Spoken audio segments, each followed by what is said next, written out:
여러분들 몸도 세포로 되어 있잖아. 세포가 분열하고 싶대요. 세포랑 말을 좀 해봐. 왜 분열하고 싶냐고 물어봐봐요. 너 왜 분열하고 싶어? 분열해야 뭐하니까? 첫 번째, 분열의 필요성. 분열을 해야지만, 세포가 분열해야지만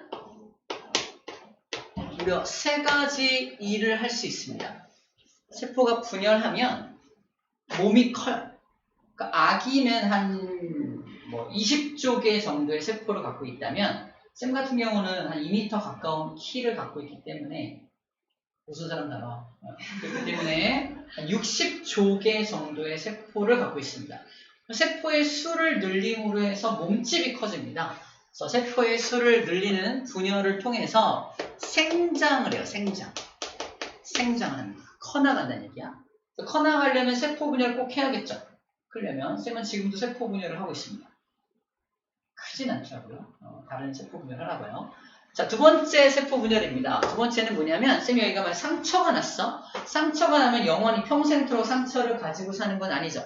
아물잖아. 아문다는 건 여기 파괴된 세포를 대체해서 새로운 세포를 만들어서 여기를 채워넣는 거거든. 그걸 재생한다라고 표현해. 재생한다. 자, 우리 파괴된 몸의 일부를 재생시킬 때에도 세포 분열이 필요하다는 겁니다.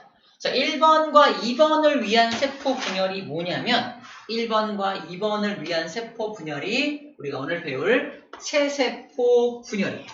자, 두 개를 위한 분열을 체세포 분열이라고 합니다. 체세포 분열을 한다.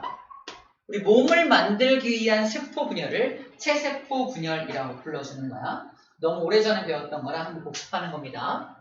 자, 세 번째, 요 녀석은 분열을 하는데 뭘 위해서 분열을 하는 거냐면, 얘는 생식세포, 생식을 담당하는 세포를 만들기 위해서 분열을 하는 거야. 생식을 담당하는 세포. 생식이 다음 자손을 남기는 거거든. 다음 자손을 남기기 위해서 이걸 만들어야 돼. 정자와 난자입니다. 정자와 난자를 생성하기 위한 세포 분열. 그것을 생식을 위해서 세포 분열을 한다고 표현합니다. 생식을 위해서 분열을 하는 거야. 그것을 이제 생식세포 분열이라고 불러줍니다. 그래서 분열의 종류는 크게 체세포 분열과 생식세포 분열로 나누어지게 되는 겁니다. 근데 좀 다른 점이 뭐냐면, 체세포 분열은 자, 내 몸이 내 몸을 만들어가는 거라서 염색체라는 녀석을 염색체 수를 갖다 얘기해 볼게요. 사람은 세포 하나를 꺼내가지고 그 안에 핵이라는 게 들어있거든요. 사람의 핵 속에 염색체가 들어있어요. 염색체가 들어있는데 이 안에 몇 개의 염색체가 들어있냐면 총 46개의 염색체를 가지고 있습니다. 암기사항이야. 46개인 거. 사람들이 실험을 통해서 몇 개인지 알아낸 거거든. 그 46개 염색체가 어디 나와 있냐? 우리 그림에 10쪽 맨 밑에 있는 그림 있죠? 그게 사람의 몸속에 들어있는, 세포에 들어있는 염색체를 크기 순서대로 쭉 나열한 거야. 46개인 걸 확인하면 됩니다. 46개 염색체를 세포마다 가지고 있습니다. 그래서 사람의 세포 하나만 딱 뜯어다가 국과수에 맡기면 이 사람의 모든 염색체를 다 분석할 수 있어. 그래서 이 사람이 누군지 알아낼 수 있습니다. 아무튼 세포 하나만 있어도 사람에 대한 모든 정보를 알 수 있다는 거 알고 있으면 되겠고요. 자, 그래서 염색체가 46개짜리 세포인데 얘가 체세포 분열을 한다는 거. 하나의 세포가 또 다른 세포를 만들어내는 거잖아. 그치? 그때 46개 염색체를 갖고 있는 녀석이 염색체를 복제를 해. 복사한 다음에 둘로 나누는 거야. 복사해서 둘로 나누니까 두 개의 세포로 이렇게 나눠졌을 때 이 안에 들어있는 염색체가 똑같이 46개가 들어있게 됩니다. 똑같이 46개씩 들어있게 돼요. 다시 말해서 체세포 분열은 염색체 수의 변화가 있다 없다? 없다. 똑같은 염색체를 가진 걸 계속해서 만들어내는 걸 체세포 분열이라고 해요. 그런데 이 감수분열, 생식세포 분열을 다른 말로 감수분열이라고도 부르거든. 이 감수분열, 이름이 왜 감수 분열이냐면 수를 감소시키는 분열이라서 그래요. 예를 들어볼게. 요 세포는 앞으로 뭘 만들 세포다? 들어와. 잠시만요. 요 세포는 앞으로 뭘 만들 세포냐면은 정자를 만들 세포예요. 정자를 만드는 근원세포를 정원세포라고 하고요. 체세포입니다. 이 안에 46개 염색체를 갖고 있거든. 그러니까 정자를 만들 건데 정자를 만들 때 어떻게 분열하냐면 일단 처음에 복제를 해요. 복제한 다음에 일단 둘로 분열을 시킵니다. 두 개로 이렇게 또 분열을 시켜요. 분열시키면 신기하게 똑같이 한 번 분열한 건데 염색체가 이미 23개로 줄어들어요. 끝나는 게 아니라 한 번 더 분열합니다.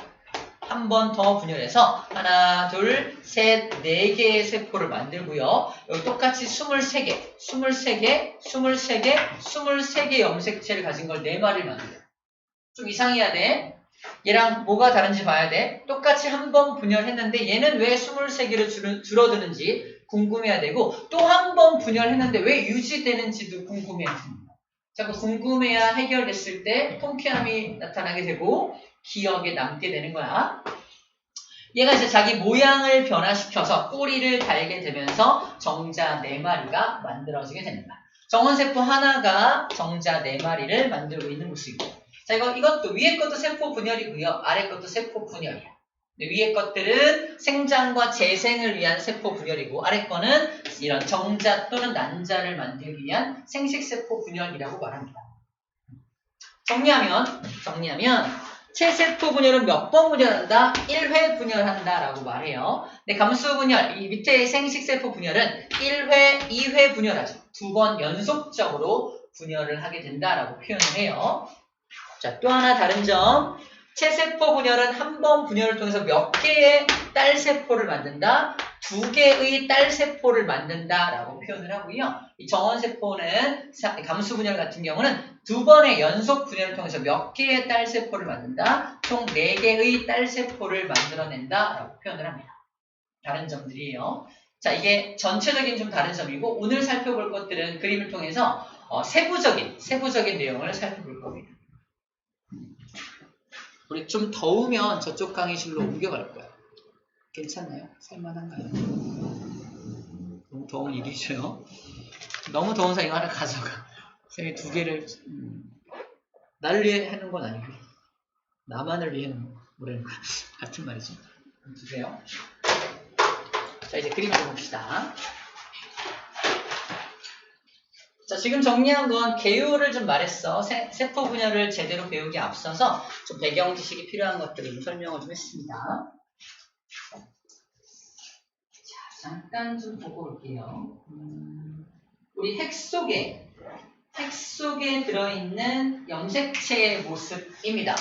핵 속에 들어있는 염색체. 아까 사람의 세포 속에는 핵이 있고 핵 속에 염색체라는 게 들어있는데 염색체가 몇 개다? 사람은 46개라는 걸 좀 암기할 필요가 있다라고 말했어요. 46개 염색체 중에 하나를 그림으로 그려놓은 거야. 이게 염색체입니다. 이름이 왜 염색체냐면 염색이 굉장히 잘 되는 물체거든. 진짜로. 염색이 되게 잘 돼요. 이 세포에다가 염색약을 떨어뜨리면 어디가 염색되냐면 이 핵이 염색돼. 핵 속에 뭐가 들어있으니까? 염색체가 들어있으니까. 자, 염색체가 염색이 돼서 핵이 잘 보이게 되는 거예요. 염색이 잘 되는 물체입니다. 재밌는 건 왼쪽 파트를 A 파트, 오른쪽 파트를 B 파트라고 왼쪽 요 길쭉한 덩어리, 오른쪽 길쭉한 덩어리를 좀 나누어 생각해야 돼요. 왼쪽에 길쭉한 덩어리가 꼬여 있잖아. 아까 얘를 분열하기 전에 한번 복제한다 그랬죠. 기억해야 돼. 왼쪽에 있는 요 녀석이 복제를 하고 나서 이런 X자 모양으로 꼬이게 돼요. 다시 왼쪽에 있는 요 하얀색이 녀석이 이 안에 이렇게 퍼져 있다가 똑같은 걸 복제를 해요. 아까 복제한 다음에 둘로 분열됐잖아. 복제한 다음에 얘가 염색체 모습으로 꼬이게 되는 거거든. 그때 왼쪽에 하얀 게 지금 주황색을 복제했잖아. 잘 들어. 복제한 걸 그대로 오른쪽에다가 꼬아 놓은 겁니다. 이 얘기 왜 하냐면은 그래서 왼쪽 게 그대로 복제된 게 오른쪽 녀석이라서 여기에 소문자 A라는 유전자가 들어있다. 예를 들어서 쌍꺼풀이 있다라는 유전자가 왼쪽에 A가 있다면은 같은 부분에 오른쪽에 똑같은 유전자가 들어있습니다. 왜? 복제된 겁니다.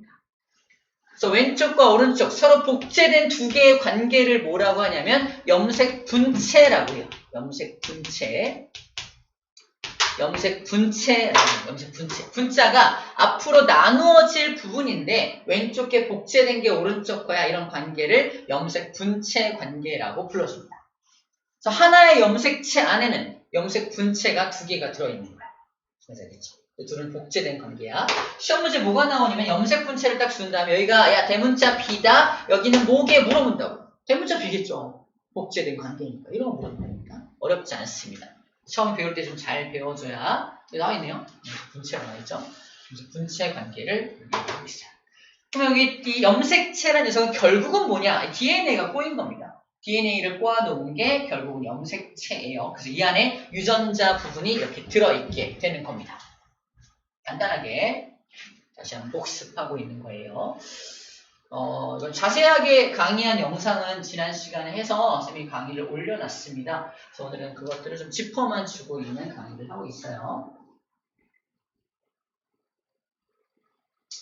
자, 이제 여러분들은 여자분들이 많으니까 여자의 염색체를 보여줄게요. 남자랑 이따 비교해줄게요. 자, 여러분들 세포 하나를, 여러분들 거 하나를 뜯어요. 뜯는 방법은 간단합니다. 면봉 가지고 입 안을 이렇게 한 번만 훑으면 세포가 수십 개가 나와요. 구강상피세포라고 불러줍니다.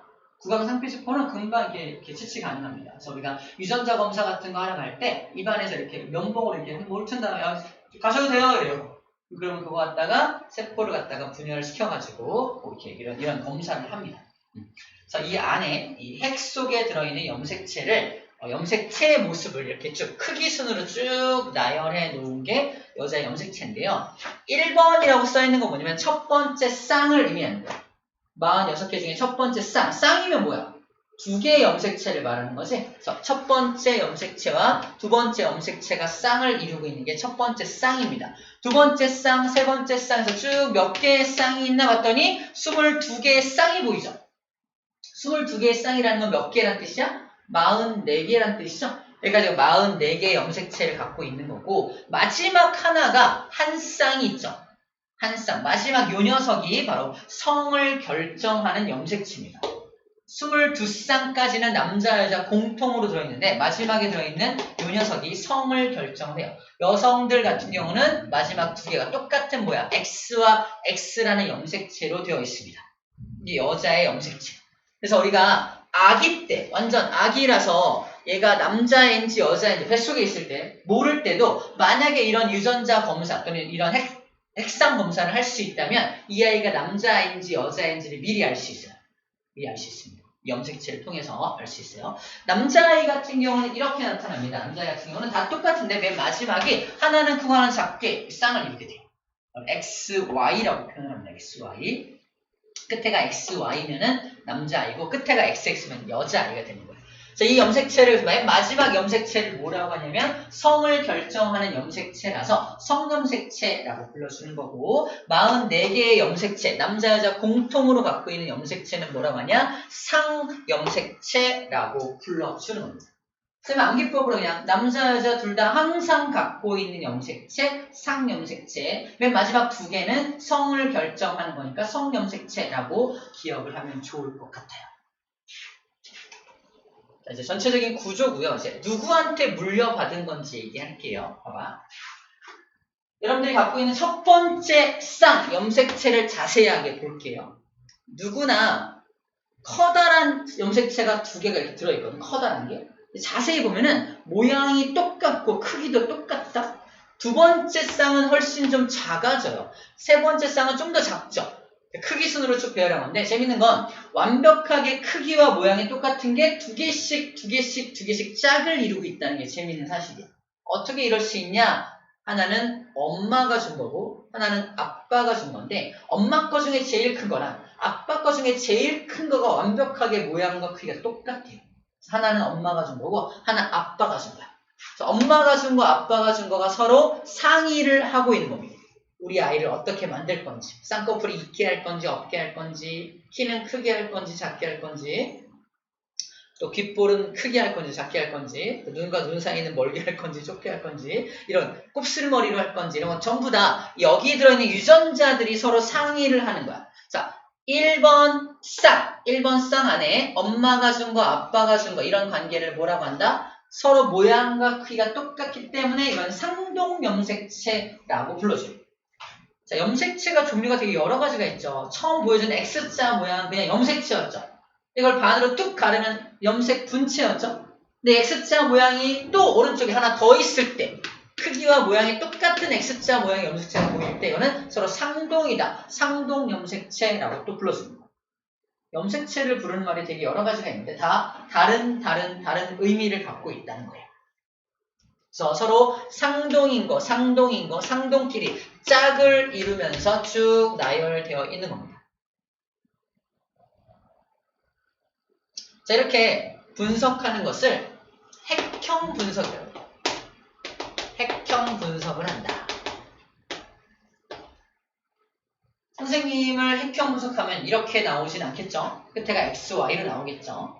핵형 분석을 하면 뭘 할 수 있냐? 첫 번째, 성별도 알 수 있고요. 두 번째, 이 아이가 유전병이 있는지 없는지도 미리 알 수 있습니다. 여러분, 다운 증후군이라는 거 들어봤죠? 다운 증후군. 다운 증후군 아이들은 이렇게 핵형 분석해보면 여기 21번째 염색체가 하나가 더 있어요. 21번째 염색체가 하나 더 있습니다. 총 염색체가 몇 개예요? 46개가 아니라 47개인 아이인 거야. 우리보다 염색체가 하나 더 많아요. 그러면 정신지체, 심장 기형과 같은 그런 다운 증후군 아이가 태어납니다. 안타깝게도 돌연변이라고 하죠. 돌연변이 합니다. 돌연변이 나타나는 이유에 대해서는 고등과정에서 배웁니다. 비분리라는 현상 때문에 일어나게 되는데 어쨌든 엄마가 아빠가 하나씩만 줘야 되는데 2개를 다 준 거예요. 엄마 또는 아빠가 2개를 다 주는 경우에 이런 돌연변이가 나타날 수가 있습니다. 아무튼 그래서 21번 염색체를 자세하게 보면은 이거 다운 증후군인지 아닌지 알 수 있고요. 5번 염색체 일부가 잘려서 나타나는 아이도 있어요. 일부가 잘려 있어. 그런 아이는 태어나자마자 응애 울지 않고요. 야옹야옹 울어요. 이렇게 울어요. 그래서 고양이 울음소리를 냅니다. 5살 되기 전에 죽어요. 아이가. 그래도 이제 약간 기형아로 태어나게 돼서 그래요. 그죠? 이걸 분석하면서 핵형 분석을 하면 미리부터 이 아이가 어떤 질병을 가지고 태어날지를 알 수 있다는 거야. 쌤이 아이가 4명이에요. 많이 듣는 사람들은 이제 놀라지도 않는데 놀라나요? 아무튼 그런데 왜 이 얘기 왜 하냐면은 쌤이 초음파를 되게 많이 봤을 거 아니야. 초음파를 하러 가면은 뭘 검사하냐면 아이 목둘레 재고 막 눈과 눈 사이 거리 재고 인중 길이 재고 막 그래요. 뭐 하는 거야? 근데 그걸 재서 다운 증후군인지 아닌지를 미리 파악하는 거예요. 다운 증후군 아이들이 눈과 눈 사이가 좀 멀어요. 이제 평균적인 수치보다 좀 멀고요. 인중이 짧아요. 머리는 좀 크고요. 그래서 평균 수치보다 좀 다르다. 초음파 검사를 통해서 재봤더니 좀 다르다. 그러면은 쌤한테 뭘 권유하냐? 핵형 분석 한번 해보시죠. 권유합니다. 그래서 뱃속에서부터 미리 이 아이가 유전병인지 아닌지를 파악해서 잘 대처할 수 있게끔 미리 힌트를 주는 거지. 그걸 위해서 미리미리 검사를 하게끔 되어 있어요. 그래서 산부인과 가면은 이런 초음파 검사에서 이런 거 보는 겁니다. 아이의 모습을 보고서 막 센치막 재는 게 그런 거 하는 거예요. 자, 이제 염색체의 모습을 지금 보고 있습니다. 남자, 여자 염색체가 이렇게 있다라는 얘기를 하고 있고 하나는 엄마가 준 거, 하나는 아빠가 준 거다라고 말하고 있어요. 자, 이것도 한번 얘기하고 넘어갑시다. 생물들의 염색체 개수인데 사람이 46개임에 반해서 침팬지나 개가 더 많죠. 염색체가 많다고 해서 더 고등한 건 아니다 라는 얘기를 했습니다. 더 고등한 건 아니야. 개가 78개라서 더 고등하진 않잖아. 염색체 개수하고 고등한 건 상관이 없다. 나와 있지 않지만 되게 우리가 충격받을까봐 안 써놨는데 안타깝게도 감자의 염색체가 48개. 감자보다 못한가요? 그러지 않잖아, 그지? 가끔 양말이 빵꾸 나서 감자가 나오긴 하지만 재밌는 얘기인데 잘 이해 못했나? 자, 그래요. 감자 염색체가 많이 생깁니다. 그래서 이거 고등하다고 해서 염색체 수가 많은 건 아니다 이런 얘기 하고 있습니다. 자, 오늘 본격적인 얘기 좀 해볼게요. 오늘 배울 건 C파트부터입니다. 원래 C파트인데 잠깐 지난 시간 배웠던 거 정리 좀 했고요. 자, 아까 얘기했던 체세포 분열부터 정리 다시 할게요. 자, 체세포 분열입니다.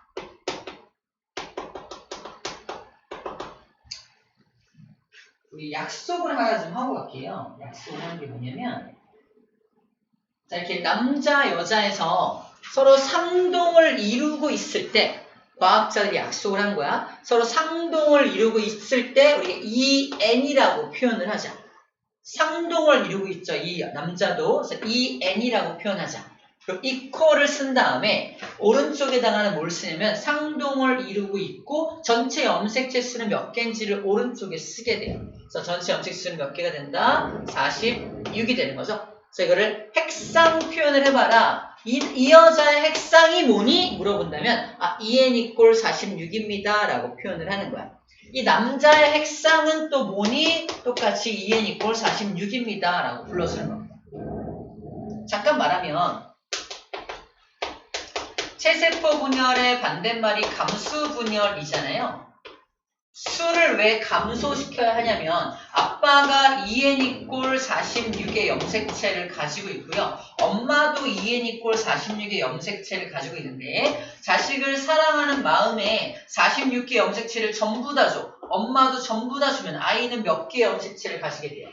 무려 92개의 염색체를 가진 슈퍼 울트라 아이가 태어납니다.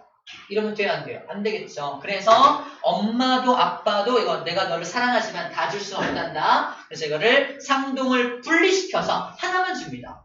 그래서 얘가 만드는 정자 속에는 상동이 분리되면 N으로 바뀌는 거야. 상동이 분리해서 하나만 줄 때는 더 이상 상동이 아닐 때는 N이라고 표현하기로 약속한 거야. 그리고 염색체를 46개를 다 주지 않고 반만 줍니다. 반. 그래서 N equal 23만 자식에게 전달해요. 엄마도 역시 N equal 23만 자식에게 전달해서 자식은 엄마가 준 것과 아빠가 준 것을 서로 다시 또 만날 거 아니야. 또 만나서 또 상동을 이루니까 EN으로 바뀌는 거고 23개 만나니까 46개짜리 엄마 아빠와 똑같은 염색체를 가진 정상적인 아이가 태어나는 겁니다. 정상적인 아이를 태어나게 하려면 뭐 해야 한다? 수를 반으로 줄여야지. 그래서 이런 분열을 뭐라고 한다? 수를 줄여주는 분열, 감수 분열이라고 하는 거야. 근데 이 감수 분열을 그래서 다른 말로 뭐라고 한다? N equal 23짜리 정자, N equal 23짜리 난자를 만드는 분열이다. 정자와 난자를 생식세포라고 해요. 생식세포를 만드는 분열, 이걸 생식세포 분열이라고도 부르는 겁니다. 자, 체세포 분열의 반대말은 생식세포 분열인데 생식세포를 만들 때 수를 줄여야 하기 때문에 다른 말로 감수 분열이라고도 한다는 겁니다. 자, 이거 그림으로 다시 정리해 볼게요. 그림으로 정리하면 이렇게 됩니다. 체세포 분열은 EN짜리 세포가 자, 이제 EN이고 46이야. EN짜리 세포가 한 번 분열을 통해서 똑같이 EN짜리 세포를 2개 만들어냅니다. 자, 아까 했던 거야. 1회 분열을 통해서 딸세포 몇 개를 만든다? 2개의 딸세포를 만든다라고 표현해요.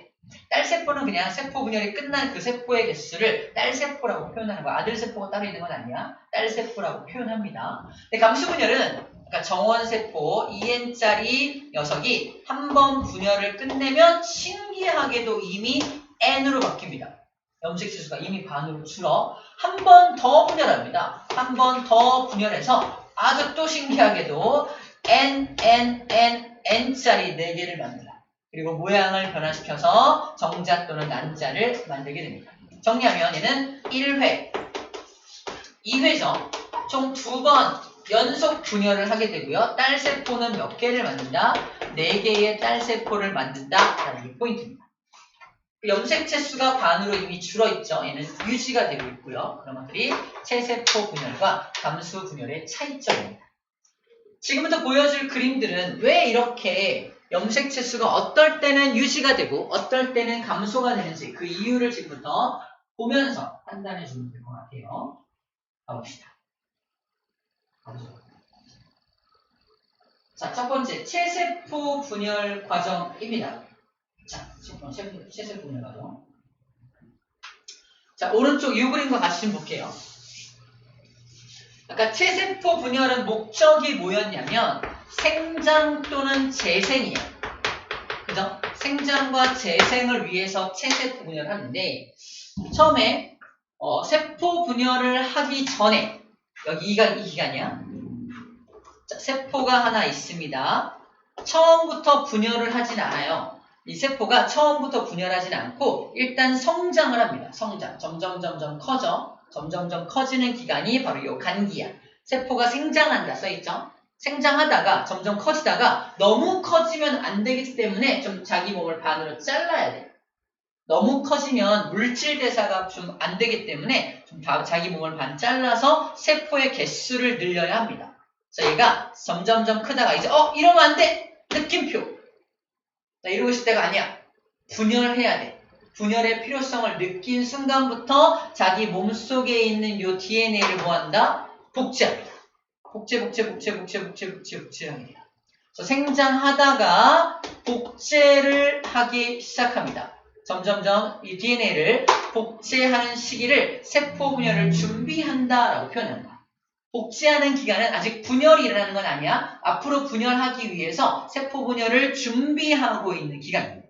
분열을 준비하다가 복제가 다 끝나면 그때부터 이제 분열기에 들어가게 되는 겁니다. 그래서 세포 분열 과정을 세포 분열 전체 과정을 세포 주기라고 불러주는데 세포가 처음 태어나서 세포 분열을 끝낼 때까지 그때를 한번 세포 분열이 일어나는 전체 사이클을 세포 주기라고 표현을 하는데 세포 주기의 대부분은 뭐가 차지한다? 간기라고 하는 기간이 차지한다. 간기는 다른 말로 뭐라고 한다? 분열을 준비하는 기간, 분열 준비기라고 하는 거야. 세포가 항상 분열하는 게 아니란 뜻이야. 항상 분열하는 게 아니라 세포 분열을 준비하고 있다가 아주 짧은 시간, 따다닥 분열합니다. 그래서 이러한 이게 어떤 시간의 상대적인 시간의 크기를 표현하는 거기도 해요. 전체 세포 주기가 동그라미라고 한다면 분열을 준비하는 기간이 이따만큼 걸리고 분열기는 요만큼밖에 안 걸려라고 말하고 있는 거예요. 그 분열기를 지금부터 전기, 중기, 후기, 말기라는 이름으로 공부하게 될 겁니다. 그때 복제하는 기간을 포함해서 분열 준비기를 뭐라고 공부하는 거야? 간기라고 공부하는 겁니다. 정리하면 간기까지는 분열 준비기가 되는 거예요. 여기는 분열 준비, 분열 전이라고 써있죠? 여기는 핵분열이 일어난다. 분열을 준비하는 기간이 위에고요. 아래쪽은 분열기라고 표현을 해요. 분열을 준비하기 위해서 뭐 해야 되냐? 복제해야 한다며. 그래서 이렇게 써있는 거야. 저 밑줄로 한번 볼게요. DNA가 복제되는 기간입니다. 간기는 DNA를 복제시키는 기간이에요. 그림 보면은 그래서 파란색 원래 있던 DNA가 빨간색에 해당하는 DNA를 막 복제하고 있는 모습으로 생각해 주면 됩니다. 파란색이 원래 갖고 있던 것들이고 빨간색을 막 복제하고 있는 모습으로 생각해 주면 돼요. 그럼 DNA를 복제했기 때문에 DNA 양이 2배로 늘어나게 되겠네요. 아직은 핵막이 뚜렷하게 있습니다. 이 핵의 막을 핵막이라 그래. 핵막이 뚜렷하게 있어. 근데 핵막이 곧 사라져야 돼. 왜? 핵이 앞으로 2개의 핵으로 나눠져야 되기 때문에 이 현재 갖고 있던 핵막은 사라지고 나중에 다시 핵막이 만들어져야 되거든. 그래서 처음에 간기 때는 아직은 핵막이 있지만 핵막이 언제 사라진다? 잠시 후에 보게 될 전기 때, 분열기 전기 때에 핵막이 사라지는 일이 나타나게 됩니다. 근데 아직까지는 핵막이 뚜렷하다고 써져 있죠. 그 다음에 염색체의 모습이 아니라 아직은 풀어져 있는 형태로 있죠. 염색체가 풀어져 있는 형태로 들어있습니다. 아직은 꼬여있지 않은 거야. 실처럼 풀어져 있는 이 모양을 뭐라고도 표현하냐면 염색사라고도 표현합니다. 실사자 써서 염색체가 아직 꼬여있지 않은 상태를 염색사 형태로 있어 라고 표현하기도 해요. 그러니까 간기 때는 염색사 형태로 있다. 맞는 말입니다. 간기 때 염색체 형태로 있다. 이거 틀린 말이 되는 거야. 우리 기억니은들이 보기 고를 때 뭐가 맞고 뭐가 틀리고 할 때 간기의 특징을 잘 기억하고 있어야 돼요. 그래서 그림으로 기억하는 거야. 그림을 기억해서 이때 핵막이 아직 있었고 아직 꼬여있진 않았어. 이걸 그림을 기억해서 염색체가 아닌 염색사 형태로 있었어를 기억해야 됩니다.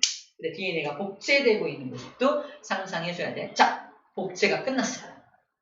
복제가 끝났으면 이제 복제된 걸 정확하게 반씩 나눠야겠죠. 이때 되게 아이디어가 필요한데 상상해봐. 아까 말했듯이 DNA가 좀만 더 많아도 또는 염색체가 하나만 더 많아도 기형아 태어나죠. 맞죠? 지금 내가 갖고 있는 DNA가 이만큼인데 이걸 쫙 복제를 했어. 완벽하게 둘로 나눠서 전달해야 돼. 가능할까? DNA 양이 장난 아닌데? 예를 들어볼게. 밥풀 100개의 밥풀이 있어요. 복제합니다. 전체 200개죠? 200개를 똑같이 둘로 나눌 거야. 200번 작업하면 되겠죠? 근데 밥풀 하나라도 잘못 가면 어떻게 돼요? 한쪽은 기형아가 되는 거고 이쪽도 기형아가 됩니다. 큰일 나겠죠? 이래서 아이디어를 낸 게 뭐냐면 밥풀 100개를 복제해서 200개를 만들어. 밥풀을 10개씩 뭉쳐. 10개씩 뭉쳐. 몇 덩어리 나와요? 20덩어리 나오죠? 20덩어리를 10덩어리씩 나누는 건 어때요? 좀 더 간단하잖아. 오류가 없어요. 그래서 꼬는 거야. 염색사를 꼬아서 염색체 모양으로 덩어리 만드는 겁니다. 그래서 전기때 염색체 모양으로 꼬는 거야. 그래야 오류가 적으니까. 이해돼요? 그래서 전기때 염색체가 나타난다 라고 쓰여져 있는 겁니다. 염색체가 나타나야만 하는 이유에 대해서 설명하고 있는 거예요. 그래서 아까 파란색이 빨간색을 복제했잖아. 파란색에 빨간색을 복제해서 복제된 녀석을 옆에다가 이렇게 두고 있는 모습을 보여주고 있습니다. 자, 그리고 얘가 앞으로 양쪽으로 끌려갈 거기 때문에 실을 만들어야 돼. 실. 양쪽으로 끌고 갈 실을 만들기 시작합니다. 그 양쪽으로 끌고 가는 실을 방추사라고 하는데 방추사가 처음 만들어지기 시작하는 것도 전기때의 모습이에요. 염색체가 두 가닥의 염색 분체로 이루어져 있다는 건 우리가 아까 염색체 그림에서 이미 살펴봤습니다. 그래서 염색체가 나타나게 되고요. 복제된 녀석을 가지고 염색체를 만드는 거니까 X자 모양으로 나타나게 됩니다. 자, 전기때 이렇게 만들어지고 나서 자, 중기때. 중기는 암기법이 가운데 중자니까 가운데 쭈르륵 배열합니다. 가운데 쭈르륵 배열한 이 그림 보고서 분열기 중에 중기네요 라고 생각하면 돼요. 자, 세포 중앙에 배열이 되는 시기이고요. 중앙에 쫙 배열해주니까 우와! 되게 예쁘게 배열되잖아. 배열이 너무 잘 되어 있기 때문에 관찰하기에 가장 좋은 시기가 됩니다. 관찰할 때 중기 때 많이 관찰을 해요. 관찰이 잘 됩니다. 근데 안타까운 건 가운데 배열하자마자 양쪽으로 쫙 끌려가. 시간상으로 너무 짧아. 관찰이 되게 쉽긴 한데 시간상으로 굉장히 짧은 시간 동안만 중기 상태를 나타내게 됩니다. 그래서 가장 짧게 나타난다라는 게 시간상으로 가장 짧게 나타난다는 얘기를 하는 거야. 관찰이 굉장히 관찰하기 좋은 시기이긴 하지만 시간상으로 굉장히 짧다는 거. 그게 중기의 특징입니다. 자, 그리고 또 하나 방추사. 아까 만들었던 방추사를 부착시킵니다. 달라붙게 만들어. 달라붙게 만들어서 이거를 양쪽으로 찢어요. 주죽, 주죽, 주죽, 주죽. 찢어서 양쪽으로 끌고 가는 시기가 훅입니다. 훅이 때 양쪽으로 끌고 가요. 양쪽으로 끌고 갑니다. 양쪽으로 끌고 갈 때 양쪽 극쪽으로, 끝쪽으로, 양쪽 끝쪽으로 이동시킨다라고 표현하고 있네요. 그때 X자 모양이 쭉 찢어지는 거니까 왼쪽과 오른쪽 어떤 관계였죠? 염색 분체 관계였죠? 염색 분체가 찢어진다. 염색 분체가 분리된다 라고 표현하고 있습니다. 후기 때 염색 분체가 분리된다는 표현, 왼쪽 게 복제된 게 오른쪽인데 그게 찢어져서 양쪽으로 가고 있는 모습이야. 세포 양쪽 끝으로 이동하는 모습입니다. 양쪽으로 이동했으니까 다시 각각 왼쪽으로 간 거 각각 오른쪽으로 간 거 각각 다시 핵막 속에 들어가게 돼요. 그래서 핵이 두 개가 만들어지는 거지. 핵이 두 개 만들어지고 나서 여기는 표현되어 있지 않지만 염색체가 다시 염색사로 풀어져요. 다시 풀어지면서 두 개의 세포로 완벽하게 나눠지게 되는 거지. 짜있죠? 염색체가 풀어진다. 두 개의 핵이 만들어진다. 핵막이 다시 나타난다. 자, 현재 양쪽으로 뭐가 일어난 거야? 핵분열만 일어나. 핵분열. 핵이 두 개로 분리된 거야. 그림으로 그리면 이렇습니다. 하나의 세포가 하나였던 세포가 핵을 두 개를 이렇게 만들어낸 거야. 하나의 세포가 그 안에서 핵을 두 개 만든 거야. 핵만 두 개 만들면 두 개의 세포가 된 건가요? 아니야. 몸체도 나눠야 돼. 몸을 나누는 걸 뭐라고 표현하고 있냐? 세포질 분열이라고 표현하는 겁니다. 세포질도 분열이 돼야 돼 라고 표현하는 거야. 세포질이 분열되는 방법이 두 가지가 있습니다. 동물세포는 이게 말랑말랑해. 왜냐면은 세포벽이 없으니까. 그래서 밖에서 안으로 이렇게 훅 들어가서 끊어집니다. 이게 동물세포가 끊어지는 방법이에요. 근데 식물세포는 뭘 갖고 있다? 세포벽을 갖고 있어서 딱딱해요. 안 들어가! 어떡할까? 그러니까 안쪽에서 요만한 판을 만들어. 이걸 점점 크게 만들어서 잘라버립니다. 이걸 세포판이라 그래. 식물세포는 그래서 세포판을 만들어서 점점 키워서 세포질 분열을 일으킵니다. 다음 장에 나와 있을 거예요. 자, 그래서 지금 우리가 살펴본 거 이런 과정을 통해서 체세포 분열이 일어났다. 하나의 세포가 두 개의 세포가 된 건 확인이 됐죠. 자, 이제 진짜 EN으로 바뀌는지 염색체 수가 변함이 없는지를 확인시켜 줄게요. 보세요. 염색체 수를 세는 방법은 팁이야. 염색체의 개수를 수를 세는 방법은 X자 모양의 염색체가 있을 때 가운데 동그라미 있죠. 이거의 개수를 세면 돼. 이거의 이름이 뭐냐면 동원체입니다. 동원체의 수를 세면 염색체 수를 셀 수 있어요. 눈에 보이지 않습니다. 동원체 하나, 동원체 둘, 동원체 셋, 동원체 4개 보이죠? 얘는 염색체가 몇 개야? 4개짜리 생명체입니다. 그리고 얘하고 얘가 크기가 어때요? 동일하죠? 얘와 얘도 어때요? 크기 동일하죠? 얘는 상동관계야. 얘는 EN 이꼴 4짜리 세포인 겁니다. 자, 분열이 쫙 끝났어. 얘 봐봐. 동원체 여기 있죠. 동원체 개수 몇 개야? 4개야. 염색체 수가 4개. 염색체 수가 변했어, 안 변했어? 변하지 않았어. 그리고 봐봐. 큰 거 2개, 작은 거 2개 보여요? 아직 상동을 유지하고 있습니다. 얘도 EN 이꼴 4, EN 이꼴 4라고 표현합니다. 아니 어떻게 상동이 유지될 수 있죠? 지금 분열됐잖아요. 잘 봐. 얘하고 얘가 상동이잖아. 상동이 위아래로 분열됐죠. 자, 얘하고 얘가 상동이야. 보이나요? 상동인데 얘가 찢어지면서 상동의 일부가 왼쪽으로 가죠. 상동이 다시 만나. 맞아요? 상동이 다시 만나니까 EN이 유지가 되는 거예요. 좀 어려운 말이야. 얘하고 얘가 상동인데 반 나눠진 다음에 하나 일로 가고 밑에 것도 상동인데 나눠서 일로 가고 그러니까 상동, 내가 준 상동과 네가 준 상동이 다시 만난다니까? 상동이 다시 만나니까 다시 상동을 이루고 있는 거야. 그러니까 EN 이꼴 4가 EN 이꼴 4짜리 2개를 만들어낸 거야. 쉽게 말하면 EN짜리 2개를 만들었어 라고 표현하는 거지. 그래서 체세포 분열은 염색체 수의 변화가 없는 거예요. 야, 이게 복제된 후의 모습이지. 복제되기 전의 모습을 한번 상상해봐. 이 X자 모양이 오른쪽에 복제된 거잖아. 그래서 복제되기 전의 모습을 이거 지금 염색사로 풀어져 있지만 복제되기 전의 모습을 상상한다면 이런 모습일 겁니다. 봐봐. 복제되기 전에 이 X자가 혼자 이렇게 있는 모습일 거야. 빨간색. 조그만 빨간색도 이런 모습으로 있을 겁니다. 파란색은 어때요?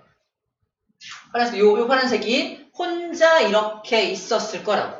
요 파란색도, 작은 파란색도 이렇게 혼자 있었을 거라고요. 이게 복제되기 전의 모습이야. 복제돼서 이렇게 된 거라고요. 보여요? 그러니까 복제되기 전에 이 녀석은 염색체 몇 개야? 상동이니까 EN 이꼴 4였다니까? 복제되기 전에도 EN 이꼴 4였고요. 복제된 후에도 EN 이꼴 4야. 복제되는 모습은 오른쪽에 이렇게 복제된 거 오른쪽에 붙이니까 이렇게 붙이니까. 하고 싶은 말은 뭐냐면 얘가 원래 2n = 4짜리였는데 복제를 통해서 다시 분열을 한번 일으키고 나서도 2n = 4짜리를 똑같은 걸 두 개를 만들어낸다는 겁니다. 원래 나의 모습과 분열이 끝난 모습이 어때요? 얘와 얘의 모습이 어때요? 똑같죠? 똑같은 거 두 개를 더 만들어낸 거라니까. 원래 모습이 얘고 복제된 모습이 얘고 분열된 모습이 얘인데 얘는 원래 내 모습과 같은 모습 두 개를 만들어낸 거라는 거야. 자, 우리 이 그림들을 좀 기억해 주시면 되고요. 염색체 개수 세는 방법 기억해 주시면 됩니다. 자, 여기서 바로 이제 DNA 양도 좀 생각해 볼게요. DNA의 양.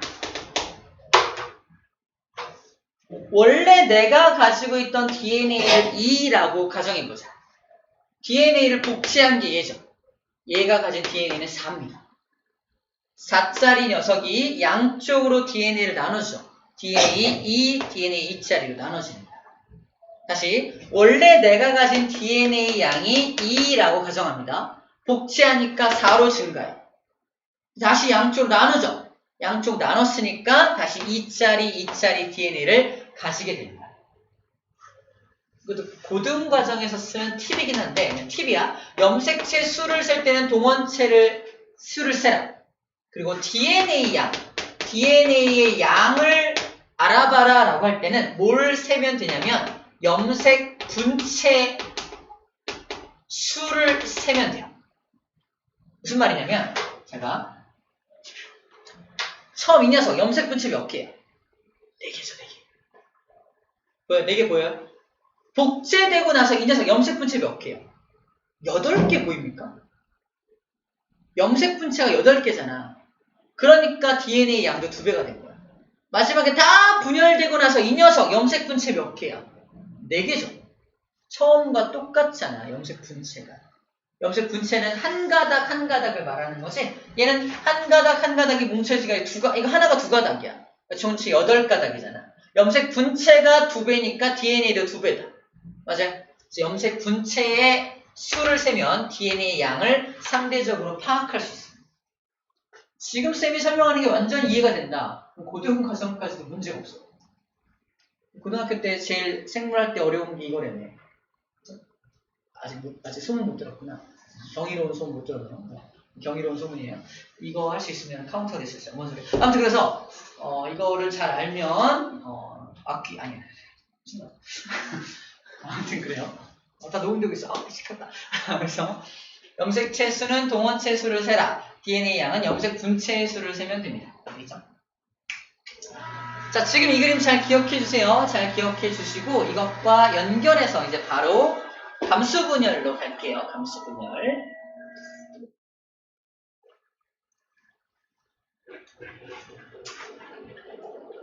자, 이게 아까 세포질 분열이 일어나는 방법, 쌤이 말로 설명했던 거죠. 동물세포는 밖에서 안으로 함입이 일어나지만 식물세포는 딱딱하니까 밖에서 못 들어오니까 안에 세포판을 만들어서 끊어낸다라고 말했던 게 세포질 분열이 됩니다. 그래서 이렇게 딸세포를 만드는 것도 그런 얘기들이죠. 이렇게 합시다. 책에 나오는 대로 연달아 하지 말고요.